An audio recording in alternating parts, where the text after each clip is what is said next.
Caros irmãos e irmãs em Cristo, quem vos fala é Dom Pedro Cunha, bispo diocesano da Campanha.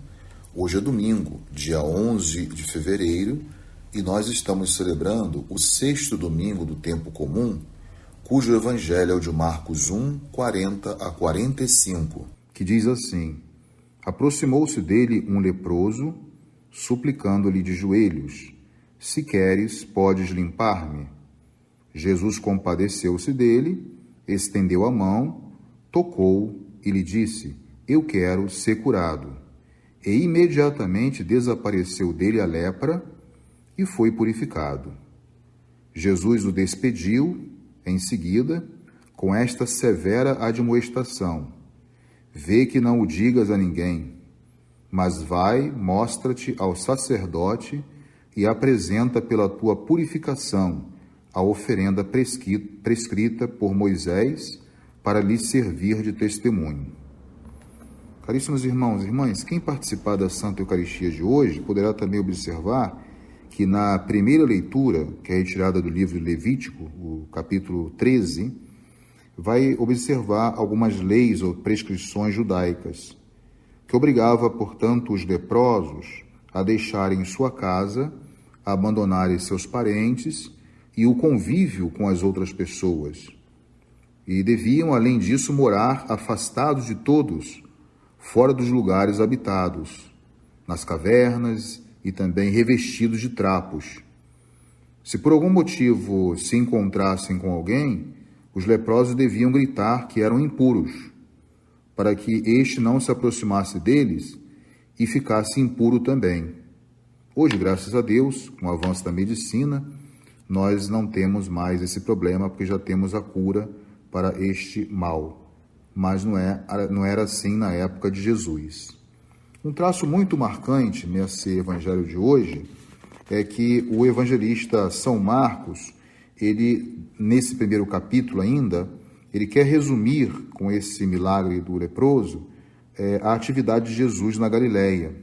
Então, este gesto de cura assume uma peculiaridade muito interessante. Por quê? Porque é um milagre revelador do poder de Jesus, mas, sobretudo, de um poder que irrompe, que, na verdade, é o irromper do reino de Deus mesmo na pessoa de Jesus. No âmbito judaico, portanto, como eu já mencionei anteriormente, a cura de um leproso era comparada também à ressurreição de um morto. Por quê? Porque era um mal que não tinha cura. Então, o evangelho, portanto, de Mateus, no caso, lembra a purificação dos leprosos, junto também com outros gestos de Jesus, como sendo também um sinal do cumprimento do tempo messiânico predito pelos profetas. É importante destacar isto já agora. E o atual relato do evangelista Marcos revela o que? As ressonâncias profundas do gesto cumprido por Jesus.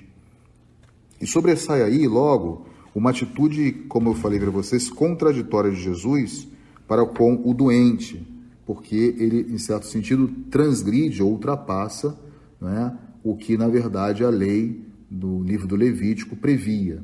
Ou seja, Jesus ultrapassa pelo fato dele acolher esse leproso. E, ao mesmo tempo, Jesus demonstra uma prontidão em aderir o pedido dele de ficar curado.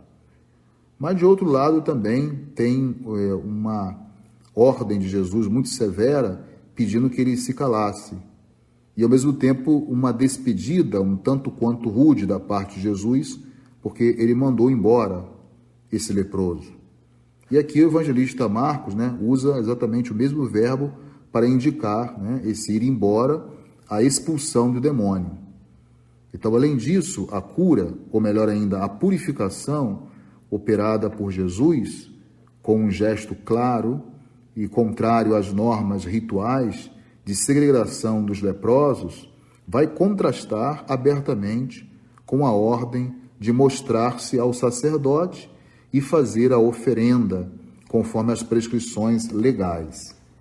É interessante ainda destacar que essas prescrições do livro do Levítico, que compreendem mais ou menos os capítulos 13 e 14 desse livro do Antigo Testamento, diz respeito à identificação de um leproso e a consequente separação do enfermo da vida religiosa e, ao mesmo tempo, da vida social. Isso foram registrados, né, como nós sabemos, também em vários outros escritos judaicos. O leproso era considerado um ferido por Deus, ou seja, um inábil para a própria vida da comunidade, até que acontecesse a cura. Como não tinha uma cura medicinal, essa cura só poderia vir de Deus. Portanto, ele era reintegrado depois de um sacrifício e tratava-se, portanto, de uma exclusão religiosa e não apenas de uma medida higiênica. Talvez isso pudesse ainda afetar mais o lado psicológico, né? Gerando um drama para a pessoa aí nesse aspecto. Um outro elemento interessante do Evangelho de hoje é que o Marcos sublinha aquilo que nós chamamos de segredo messiânico, né? O silêncio ou o mistério que deve ainda circundar esses gestos de Jesus. Pelo contrário, deve tornar-se manifesto o significado de tal gesto. Ou seja, o homem, nesse sentido, ele é reintegrado, purificado e deve ser readmitido na própria comunidade, lá onde chega também o próprio reino de Deus. Caem, em certo sentido, as barreiras das exclusões. Então, os tutores da antiga legislação devem reconhecer que isto é uma prova e, ao mesmo tempo, um testemunho de um tempo novo que já se iniciou com a presença de Jesus entre nós. O leproso curado, então, pode se tornar um anunciador da palavra de Deus, isto é aquele que comunica a mensagem nova contida nos gestos de Jesus. Observamos que ele não consegue conter essa graça que ele recebe de Jesus, mas começa a cantar, louvar, a bendizer a Deus e a manifestar esse milagre ou essa graça que ele recebe da parte de Deus. Isso não exclui também, né, um fácil mal entendido popular. Portanto, Jesus ele não pode entrar, aí está a questão, né? Ele realiza essa cura em relação ao leproso, mas isso vai trazer um embaraço no relacionamento, até na própria convivência social de Jesus em alguns lugares. Ele não pode entrar nesses centros habitados, ou seja, esses vilarejos. Ele deve ficar agora, por conta dessa cura, em alguns lugares mais apartados ou retirados. Apesar disso, o próprio evangelista Marcos ele vai anotar que o povo vai até Jesus de todos os lugares, provenientes de todos os lugares, mesmo Jesus tendo que ficar retirado, também por causa dos magistrados do povo e para evitar uma convulsão popular ou social nessas comunidades, né? Como o leproso também, ele foi ao encontro de Jesus como sendo um enfermo. Assim, agora não é só o leproso que vai ao encontro de Jesus, mas por causa desse feito, já no primeiro capítulo do evangelista Marcos, né, a multidão é que vai agora procurar Jesus. Então, é muito interessante ainda sublinhar que quando Jesus se deparou com aquele pobre infeliz, esse leproso, né, expurgado de uma vivência social, Jesus compadeceu-se, ele teve misericórdia, teve compaixão daquele leproso que lhe suplicava de joelhos. O gesto de se ajoelhar é um gesto de reconhecimento da divindade. Se queres, podes limpar-me, né? Para que nos aproximemos também dos nossos excluídos. É importante, é necessário termos esse mesmo amor que Jesus tinha no coração. Esse é o sentido, portanto, de um amor profundo, né? Alguns autores interpretam até como um amor visceral, alguma coisa que vem mesmo do íntimo da pessoa, porque esse Jesus é um Jesus extremamente misericordioso, compassivo com aqueles que sofrem, né? Então, nesse sentido que nós aprendemos do Evangelho de hoje, é que é fundamental nós rezarmos para que Deus encha também o nosso coração desse mesmo amor que teve Jesus para com o leproso, para assim nós não afastarmos dessas pessoas enfermas por um mero preconceito. E aí, pautados nesse amor, porque é só o amor de Deus que nos leva a ir ao encontro dessas pessoas sofridas, né, como Jesus fez ao se aproximar do leproso, pessoa esta que todo mundo fugia, né?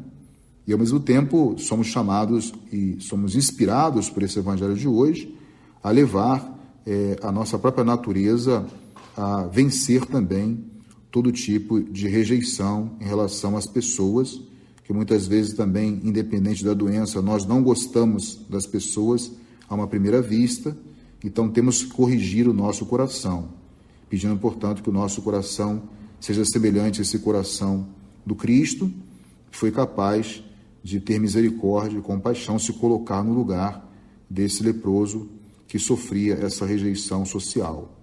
Então, pensamos na liturgia desse domingo e também refletindo todo o nosso agir e o nosso testemunho cristão no curso dessa semana, que nosso Senhor nos encha o coração com o seu amor, para tratarmos todos igualmente e sem preconceito e sem distinção, e nos servirmos de todas as situações e ocasiões para evangelizarmos e semearmos a palavra de Deus, para que ninguém esteja excluído desse amor misericordioso que Jesus nos ensina no Santo Evangelho de hoje. Louvado seja nosso Senhor Jesus Cristo, para sempre seja louvado. O Senhor esteja convosco, Ele está no meio de nós. Por intercessão da Virgem do Carmo e dos nossos beatos Padre Victor e Inha Chica, abençoe-vos o Deus Todo-Poderoso, Pai e Filho e Espírito Santo. Tenham todos um abençoado domingo.